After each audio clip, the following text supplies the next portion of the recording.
Pino makakapunta na siya sa Baguio at makapag-meet and greet din siya sa kanyang mga suking tagapanood at mga solid na sumusuporta sa kanya. Bago ko po umpisahan, ay isa munang pagbati sa lahat ng mga viewers at supporters at isang mapagpalang araw mga kalingap lalo na sa ating ama na si Kuya Val Santos Matuba. Ate Edna Vlogs Kailan Gaprab. Hindi malayo na makapunta si Rina sa Baguio sa mga susunod na araw. Dahil kung sila nga ay matutuloy sa Pangasinan, ay tours na lang po ay Baguio na. Kaya naman ito ay ating pakaabangan mga kalingap. At hindi na rin malayo dito ang 100 Island sa Pangasinan. Kaya naman mas nakakaganda at matutuwa dito ang ating pinakamamahal na si Rina. Ito kasi ang gusto at dapat sa kanya. Para sa tuluyang pagaling niya.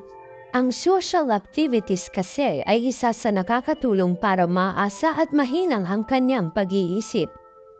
At sa mga bagay na positibo, at makakatulong din dito ang pakikisalamuha at suporta ng mga viewers at supporters niya sa mang sulok ng Pilipinas at mundo. Maganda na po talaga ang kalagayan na meron si Rina mga kalingap. At handa na ito na maglakbay at pumunta sa meet and greet at pagdinat para sa ating pinakamamahal na si Rina. Ito ay ating haabangan mga kalingap sa nasusunod na araw. Base sa ating nakalap na impormasyon, ay ito kung ating Rina at ang Team Kalingap ay tutulak na sa bandang norte at dito natin mapapanood kung paano at ano pa ang mga gagawin pagtinggap ang team tutulak dito. Ito ay sa pamumuno ng mga membro ng Kalingap Team at syempre dahil layunin kasi dito ay ang pagtulong at pagbigay ng kasiyahan ng ating mga solid viewers at supporters lalo na sa ating pinakamamahal na si Rina. Kaya naman ay nag-ready at naghanda na po ang lahat para sa layuning ito. At makakasama natin dito ay walang iba kundi ang ating pinakamamahal na si Rina. Nagpamasahe at nagpa-relax. Ito ay base sa ating napanood ngayon at credit na naman po ito ni Ate Roda. Sa mga nagdaang araw ay ating napapansin na si Rina ay napagod sa mga event na kanyang sinasalihan. At dito kasama na rin ang pagpisita at pamamasyal niya sa iba't ibang lugar. At ito ay medyo may kalayuan po talaga.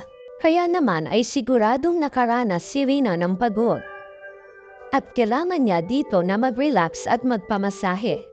Bago ko umpisahan, ay isa munang pagbati at pasasalamat sa lahat ng mga viewers at supporters na palaging nakasuporta sa ating YouTube channel.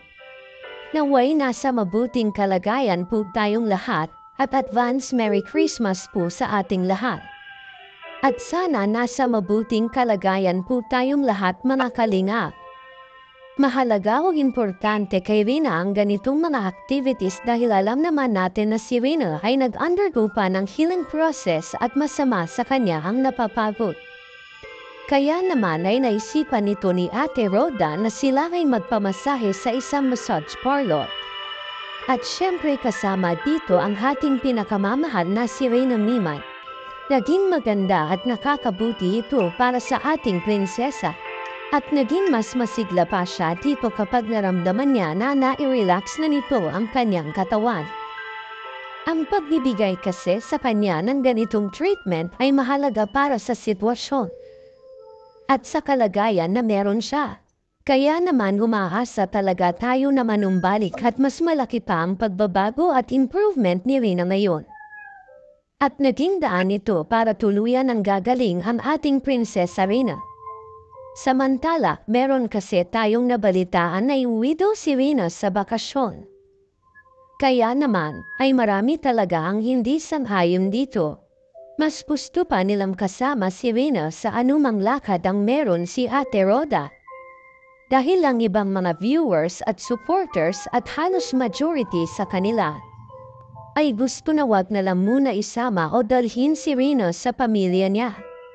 At baka babalik na naman ang nagiging sakit niya. Nung sa live kasi ni Ate Roda ay nabanggit ito ng mga viewers at supporters ni Rina. Pero dito ay nagbigay ng mensahe si Ate Roda at ang sabi niya ay, Hindi niya pwedeng pigilan kung sakali man nakukunin siya ng kanyang magulang. At alam naman natin na may magulang po si Reyna, willing naman siya na ibigay si Reyna sa kanila. Pero may dapat tandaan ng pamilya ni Reyna dahil kung ating maalala, ay may kasuduran pa ito sa barangay na nagbibigay diin. At karapatan na sa kalingap muna ipaalaga si Reyna hanggat hindi pa ito gumaling. At manatili ang kustodya ni Reyna sa kalingap family na pinamumunuan ni Kuya